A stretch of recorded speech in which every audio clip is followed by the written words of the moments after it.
నమస్కారం ఘంటారావానికి స్వాగతం. ముందుగా ప్రధానాంశాలు. హైదరాబాద్లో ఉస్మానియా ఆసుపత్రి కొత్త భవనానికి సీఎం శంకుస్థాపన. గోషామహల్ మైదానంలో నిర్మాణానికి భూమి పూజ.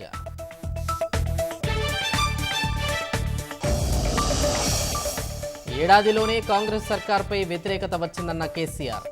ఫిబ్రవరిలో బహిరంగ సభ పెట్టి వైఫల్యాలను ఎండగడతామని ప్రకటన. ప్రజలు తిరస్కరించిన బీఆర్ఎస్ బుద్ధి మారట్లేదన్న సీఎం. కేసీఆర్ మాదిరి హామీలను ఎగ్గొట్టబోమంటూ చురకలు.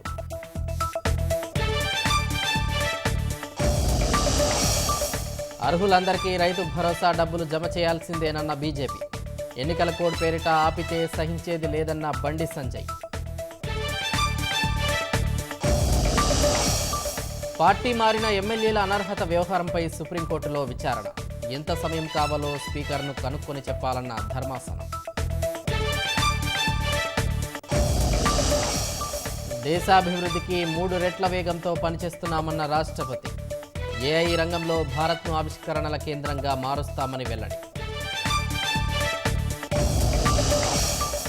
2025-26లో దేశ వృద్ధి రేటు 6.3 నుంచి 6.8% ఉంటుందన్న ఆర్థిక సర్వే. సంస్కరణలతో ప్రపంచంతో పోటీతత్వాన్ని పెంచుకోవాలని సూచనలు.